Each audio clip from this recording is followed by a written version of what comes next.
If a king famous for his wisdom cut the baby in half, would you obey, or would you suspect that there is a plan behind it? Of these words, 2 women, a baby, and a sentence that has transcended millennia. Before we proceed, an invitation. We are the disciples of the Bible. Every week, a new biblical story. Subscribe, activate the bell, and share. Let's go back to Jerusalem. 10 centuries before Christ. Solomon's kingdom flourishes. A tarot and gold in the palaces. Artisans working in disciplined silence. Messengers crossing the streets with news of treaties. Works and songs. A rumor is also spreading. The young king judges with a lucidity that seems to see beyond the words. This fame attracts people to the palace, a case that doesn't involve safes or borders. But what is the most precious thing? A life in the beginning. The doors of the throne room open heavily, and the bright light of noon. It descends in beams on the stone floor. In the center, a throne decorated with lion figures. About him, Solomon, the face still carries the youth. The look doesn't. It's a gaze that measures silences, who realizes what people are hiding when they talk too much. The king's attention is not on the room's decorations, but what comes with uncertain steps. 2 women, simple clothes, obviously tired. And among them, the entire future of someone who barely learned to breathe. They live in the same house. They gave birth a few days apart. On one of those nights when sleep, it's heavy and my chest hurts, a child died. Now the 2 are disputing the maternity of the baby who is alive. There are no witnesses. There are no documents. There are only versions. A statement. The live one is mine. The other retorts, it's not mine. Whoever sees it from afar imagines a noisy court. But here justice begins with silence. Solomon lets the silence fall like dust. And in it each gesture appears with clarity. The hand that squeezes the fabric. The look that avoids facing. The breath that holds back. Maybe you're wondering, why would a wise king say something so shocking later on? The answer is not in the desire to hurt, but in the ability to reveal what seems like toughness. It can be, in fact, the bridge to the truth. In moments, you're going to realize how one dull detail, one involuntary reflex of the heart, it weighs more than 1,000 arguments. And it is here that the story begins to prepare its climax. Not with the larde, but with the calculated slowness of someone who is waiting. The right time to raise a question that nobody expects. The hall observes. Counselors breathe low. A captain is watching in the background, sword pointed to the ground, like someone who holds back their strength so that reason can work. First, Salomo doesn't gather evidence. He makes them appear. Ask each one to tell their version. What for many is just repetition, for him it's a map where there is true detail. The memory rests. Where there is improvisation, the narrative stumbles. Speak with precision. Who does the cradle cloth remind you of? The position of the body at dawn. The first scare, noticing something wrong. The other one reacts quickly, like someone who is afraid. The emptiness between one sentence and another. Fill each gap with short sentences. Words that hit and come back. But they don't fit in. Meanwhile, the ignorant baby of the storm that swirls around. Breathe. The sound is small, but it is on him that history relies. The dispute is not about honor, heritage, or status. It's for a fragile life whose existence requires immediate discernment. This is the point that makes the case unforgettable. It's not enough to decipher who is lying. We need to protect those who can't protect themselves. And Solomon seems to understand the truth. Many times, it's not in who speaks the loudest, and yes, in who is capable of giving up. You who accompany us, maybe you already have your suspicion. Which of the 2 is the real mother? The heart. When you're not addicted to possession, recognize what the mouth doesn't confess. It's about allowing time. Do the work that strength doesn't do. Solomon's silence is not indecision. It's strategy. The pause is not empty. It's a space for the mask to slip. And when the mask slips, the truth doesn't come in with shouts. She just shows up, the rumor that filled Jerusalem. A king who judges like no one else. It's about to take shape, in front of attentive eyes and restless hands. Because in the end, the famous sentence that so many repeat, it's not a cry of violence, but a tool of revelation. It's the speech that ignites what was hidden, the compassion of one and the coldness of the other. When the blade is mentioned, it's not the metal that decides. It's the heart of whoever hears it. Stay, stay! In the next few minutes, we will hear the two versions of the same thing on the same night, and we'll see where they intersect, where they get confused and where they deny. And at the intersection of these lines, the king's strategy is born. The first step that will lead to court, to the heaviest silence, and to the clearer outcome. The first woman speaks in detail.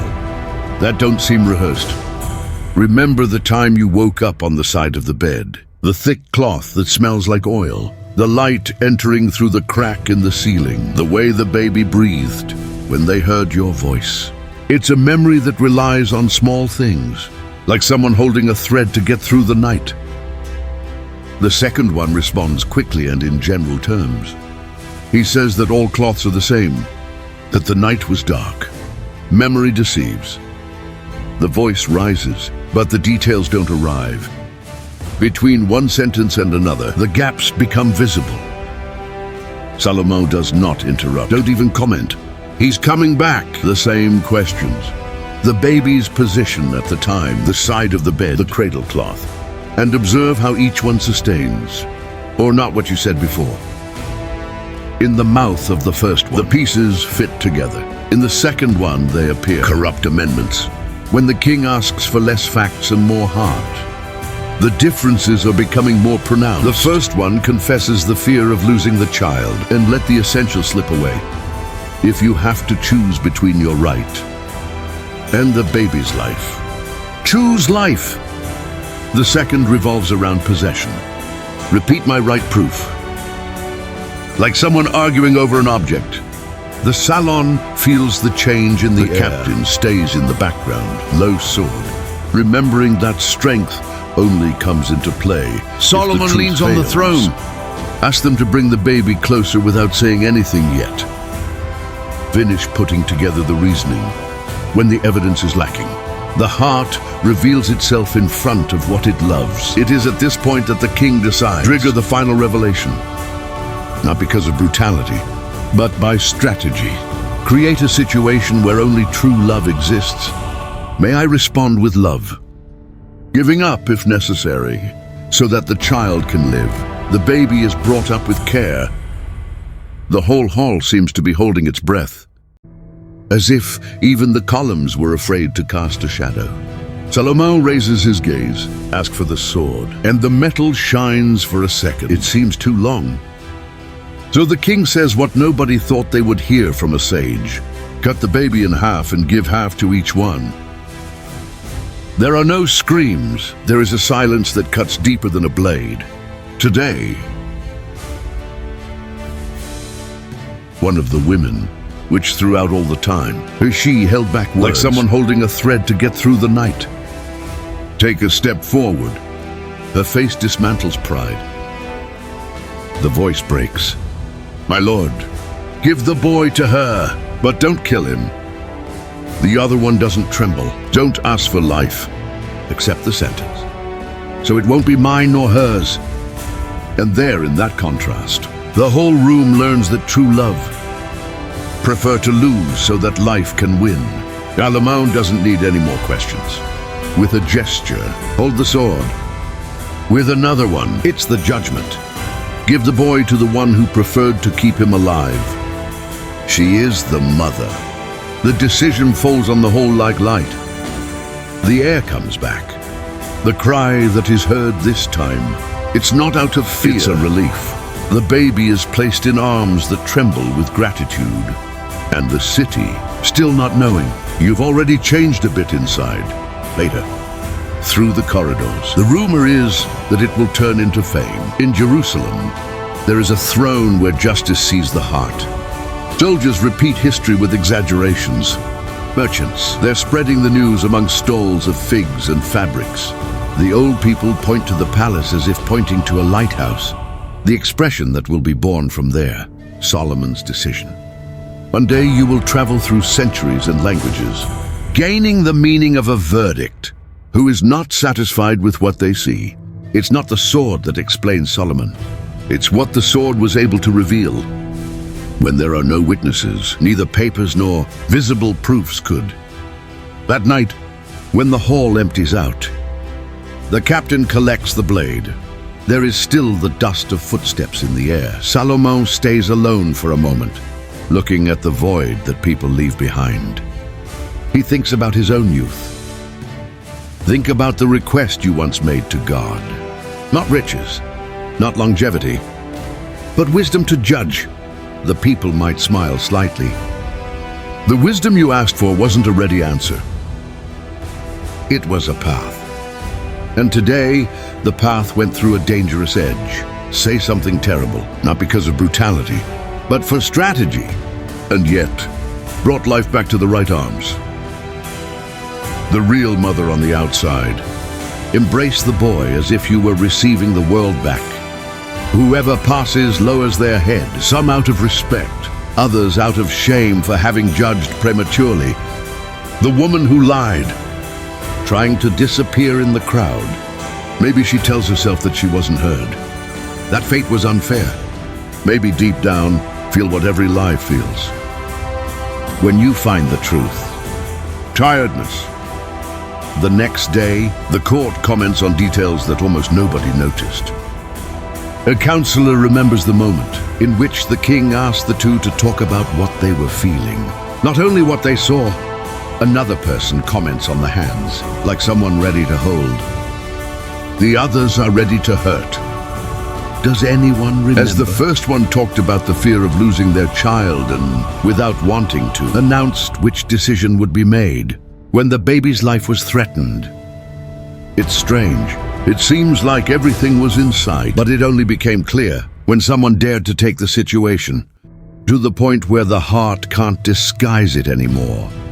And here are two curiosities the city will learn to repeat.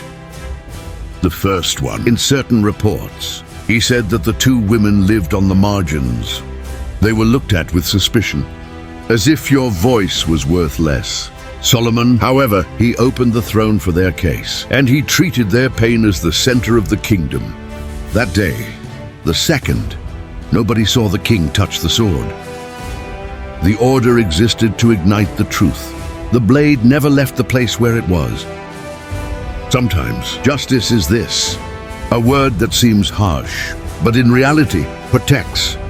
Time is running out. The boy is growing up. We don't know your name. Even if one day he knew the whole story. Maybe you've heard, a king saved you with a sentence. Maybe it was just a whispering memory. She said when the night got longer, and the softest heart. But even without names, the memory of a people preserved what was important when reason seemed not enough. Compassion decided. And this is the part that reaches us, because the throne scene repeats itself far from the palaces. Repeat at the home tables, in cell phone messages, in family councils, in work meetings. Two sides, different versions, not much space for tests. Sometimes we don't know what is fair. We only know that something precious is in the middle, running the risk of becoming an object in a dispute of pride. Today is the time for Solomon's story. Offers a path. Bring the situation to the point where love needs to manifest. Whoever truly loves chooses to save a life before winning the argument. Who loves little, or you love yourself more than anyone else? Choose victory, even if life is lost in the process. If it's difficult, remember 3 simple signs of judgment, left as headlights. The first one, true love gives up before it hurts. Whenever the choice is between being right and preserving the fragile one, love gives in.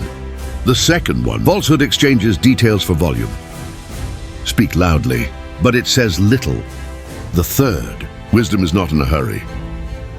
She creates silence, where gestures reveal themselves. In these 3 lines, many modern disputes can find peace. And because every good story asks for a step forward, take this question with you. What today I can preserve, even if it costs me to be right? Sometimes it is in this gesture that the truth manifests itself, in the clearest way. We are the disciples of the Bible. Every week, a new biblical story. Subscribe, activate the bell, and share. Until the next episode.